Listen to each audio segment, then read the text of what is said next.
गरीब का scooter bicycle. Champapet नाम का गांव शहरों और टाउनों से काफी दूर था। उस गांव के लोग ज्यादातर खेती ही करते थे। उस गांव के युवक नौकरी ढूंढते हुए शहर चले जाते थे, लेकिन उस गांव का सूर्या नामक युवक ऐसा नहीं करता था, क्योंकि उसे अपनी माँ से बहुत प्यार था और उसकी माँ की सेहत ठीक नहीं थी। इसीलिए डिग्री तक पढ़ाई करने पर भी सूर्या वो गांव छोड़कर नहीं जा रहा था। उसी गांव में एक चाय की दुकान चलाते हुए वो अपना गुजारा कर रहा था, लेकिन उसकी भी ये इच्छा थी कि वो भी दूसरे लड़कों की तरह नौकरी करे। कुछ समय बाद पंडित नाम का एक व्यक्ति ने आकर उस गांव में एक खाद की फैक्ट्री खोली। अखबार में इश्तेहार छपवाया कि खाद के मार्केटिंग के लिए हमें डिग्री पढ़े हुए युवक की जरूरत है। ये इश्तेहार पढ़कर सूर्या बहुत खुश हुआ। अगले ही दिन सूर्या अपने साइकिल पर उस फैक्ट्री में इंटरव्यू के लिए गया।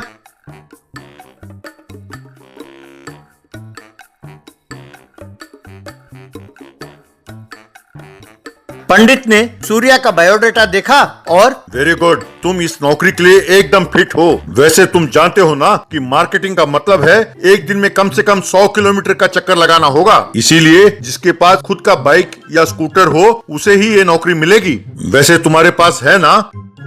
अच्छा सर, पर हम बहुत गरीब हैं। मेरे पास बाइक नहीं है सर। मेरे पास मेरे पिताजी का साइकिल है बस। पर हाँ, मैं उसे बाइक और स्कूटर के बराबर चला सकता हूँ सर। अगर आप चाहें तो मेरा टेस्ट ले लें।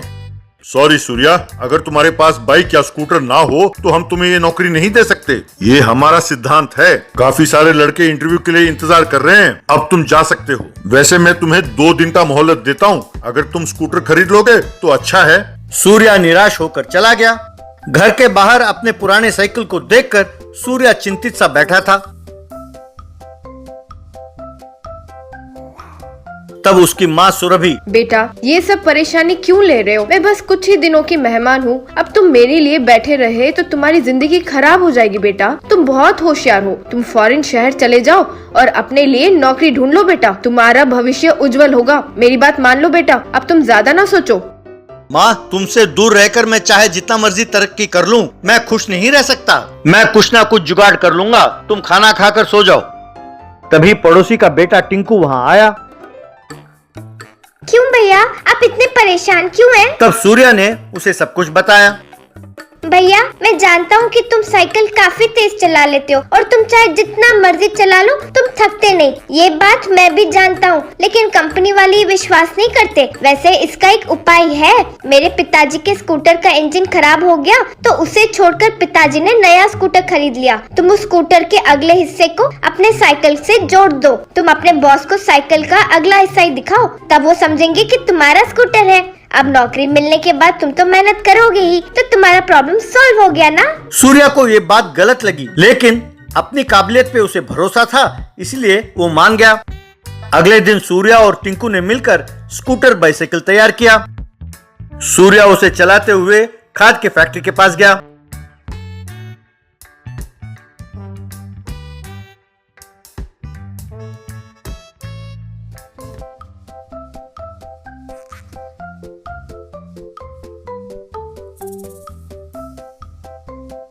पंडित को लाकर उस स्कूटर बाइसाइकिल के सामने खड़ा किया। वेरी गुड, तुम्हारी नौकरी पक्की। उस दिन से सूर्या उस स्कूटर बाइसाइकिल को चलाते हुए काफी दूर दूर तक जाने लगा।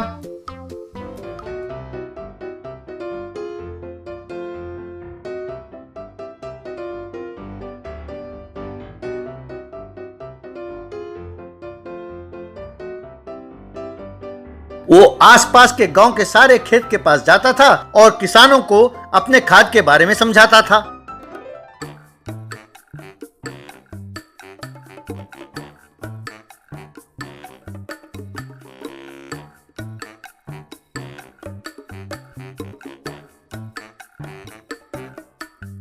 इस तरह बहुत जल्द ही पंडित के फैक्ट्री में से खाद ट्रक भर भर कर किसानों के खेत में जाने लगे। पंडित बहुत खुश हुआ। एक दिन पंडित ने कार में जाते हुए सूर्या को उस स्कूटर बाइसाइकिल को चलाते हुए देखा।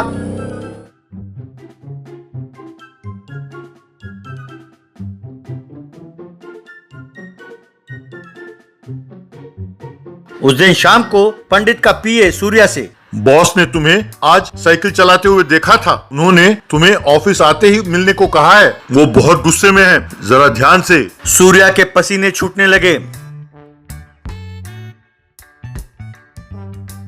सूर्या पंडित के कैबिन में गया। सूर्या, तुमने मुझे धोखा दिया है। सर वो माँ गांव इसलिए ऐसा कहने लगा।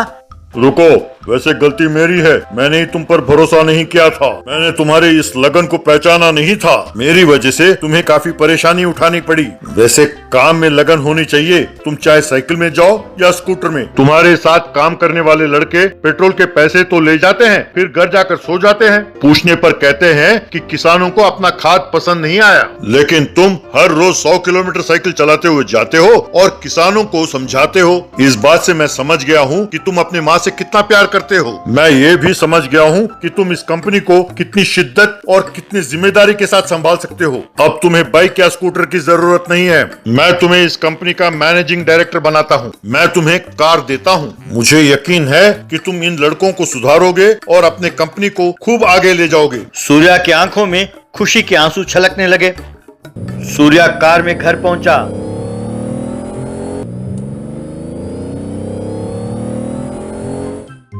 माँ की खुशी का कोई ठिकाना नहीं रहा। सूर्या टिंकू से, ये सब तुम्हारे वजह से ही हुआ टिंकू। मेरे समझ में नहीं आता कि मैं तुम्हारा शुक्रिया अदा कैसे करूं।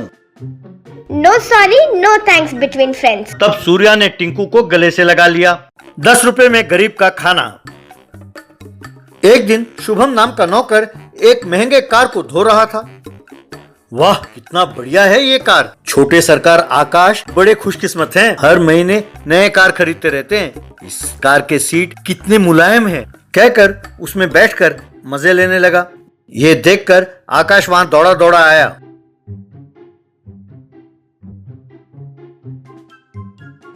शुभम को पकड़कर डंडे से मारते हुए, क्यों रे कमीने, तुम्हारी ये हिम्मत, तुम मेरे कार में बैठते हो, तुम्हारी औकात क्या है, कहकर उसे मारने लगा।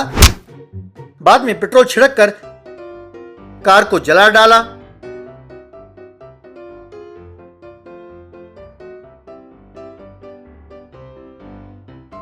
उसके पिताजी, अरे बेटे 50 लाख की गाड़ी को यूं ही जला डाला, इतना ही था तो सीट बदल देते। वैसे इतनी अकड़ ठीक नहीं है बेटा। पिताजी, मेरे कुछ सिस्टम हैं, मेरी वस्तुएं सिवा मेरे किसी और का छूना मुझे पसंद नहीं है। अगर किसी ने हाथ लगाया तो मैं उसे जला डालता हूँ। मैं किसी को कुछ नहीं कहता, पर मेरे वस्तुओं को छुआ तो मैं चुप नहीं रहता। ऐसे घटिया लोगों को दोबारा काम में रखा तो मैं चुप नहीं रहूंगा, कह देता हूँ। मैं नौकरी से निकाल दिया जाता है, चलो जाओ यहाँ से। यूं बेचारा शुभम वहाँ से चला गया। घर पर शुभम की पत्नी, वो कैसा आदमी है जी, उसकी इतनी अकड़। वैसे उसकी कार में बैठने से क्या वो पिघल जाएगा या घिस जाएगा?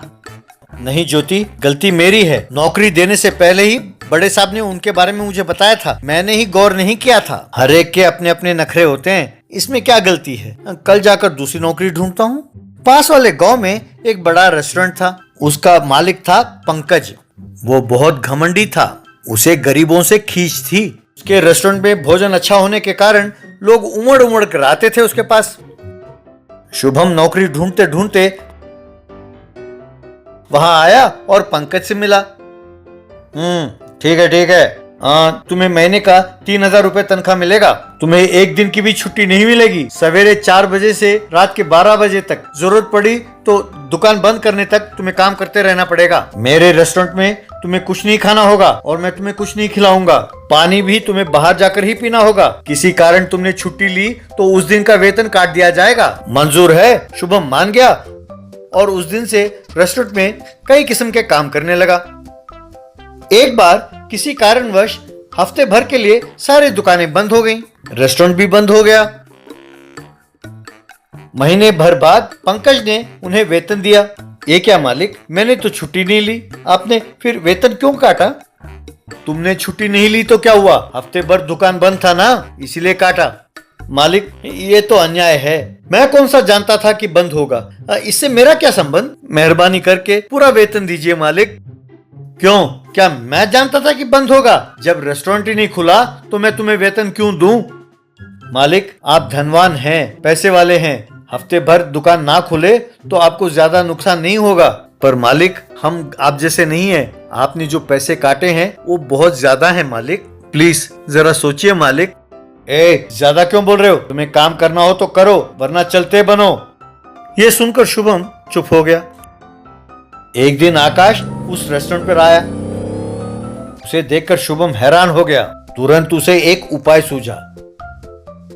आकाश जी नमस्कार। उस दिन मैंने आपके कार में बैठकर बहुत बड़ी गलती की। मैं यहाँ नौकरी कर रहा हूँ सरकार। ये क्या आप ऐसे रेस्टोरेंट आए हैं? ये तो आपके हैसियत से नीचे है। जो हुआ सो हुआ। अब स्टेटस का क्या है शुभम? सुना है यहाँ खाना स्वादिष्ट होता है, इसीलिए आया हूँ। सब आइटम्स लेकर आना। शुभम ने सारे आइटम्स लाकर उसके टेबल पर रखा। उसे खाकर आकाश, अरे वाह बहुत स्वादिष्ट है शुभम। बिल कितना हुआ? तुम फौरन बिल लेके आओ, मैं हाथ धोकर आता हूं। तब शुभम ने उसका बटुआ निकाला और अपने जेब में रख लिया। बाद में आकाश ने जब आकर बटुआ नहीं पाया तो वो परेशान हो गया। क्यों, क्या हुआ? बटुआ गायब हो गया? अच्छा नाटक कर लेते हो हाँ? तुम किसे पट्टी पढ़ा रहे हो? बहुत देखे तुम जैसे निकम्मे। इधर जाओ और चुपचाप बर्तन मांजो, कहकर उसे थप्पड़ मारा। यूं बेचारा आकाश वहां पर बर्तन मांजकर थक गया। फिर अपमानित होकर वहां से चला गया।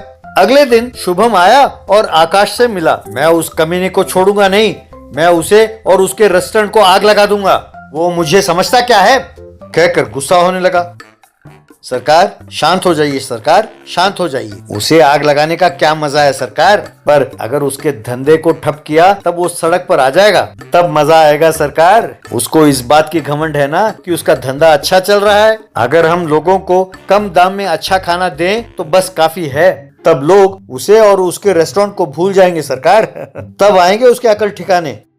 अरे वाह शाबाश, बहुत अच्छा आइडिया है। ये जिम्मेदारी मैं तुम्हें ही सौंपता हूँ। तुम्हें जो चाहिए मैं देता हूँ। उसके दुकान के सामने ही तुम एक नया रेस्टोरेंट खोलो, चाहे जितना भी घाटा क्यों ना हो, कोई बात नहीं, मैं संभाल लूंगा। यूं अगले दिन उस रेस्टोरेंट के सामने शुभम साइकिल पर आया। साइकिल के ऊपर खाने का सामान था। शुभम, आओ भाई आओ, जो भी खाओ केवल 10 रुपए। चिकन बिरयानी केवल 10 रुपए, मटन बिरयानी केवल 10 रुपए, चिकन 65, चिकन मंचूरिया, जो भी खाओ केवल 10 रुपए। आओ भाई आओ, ऐसे कहने लगा। बस लोग उसके साइकिल के सामने लाइन लगाने लगे। 10 रुपए में ये सब बेचता हुआ देखकर पंकज परेशान हो गया। ये सब कार में बैठे बैठे कोक पीते हुए आकाश देख रहा था और आनंद ले रहा था। कुछ दिनों बाद पंकज ने रेस्टोरेंट बंद कर लिया और वहां से चला गया। ये देखकर आकाश मजा आ गया, गधे को सबक सिखाया। और नहीं तो क्या, मुझसे पंगा लेता है, कहकर हंसने लगा। तब शुभम ने जो कुछ हुआ आकाश को बताया। मालिक मुझे माफ कर दीजिए, मैंने आपको धोखा दिया, पर 4 दिन तो गरीब अच्छा खाना खा सकते हैं, ये सोचकर मैंने ऐसा किया। अब से इस साइकिल की हमें जरूरत नहीं है। नहीं शुभम, तुमने बहुत अच्छा काम किया। तुमने मेरी आंखें खोल दी, तुमने मेरे आत्मसम्मान को जगाया और मुझसे 4 लोगों के लिए भले का काम कराया। शाबाश, ये 10 रुपए का खाना बंद नहीं होना चाहिए, तुम इसे जारी रखो, मैं इसकी जिम्मेदारी लेता हूँ। तब से आकाश अहंकार छोड़कर आराम से रहने लगा। शुभम गरीबों को 10 रुपए का खाना देते हुए खुशी खुशी रहने लगा।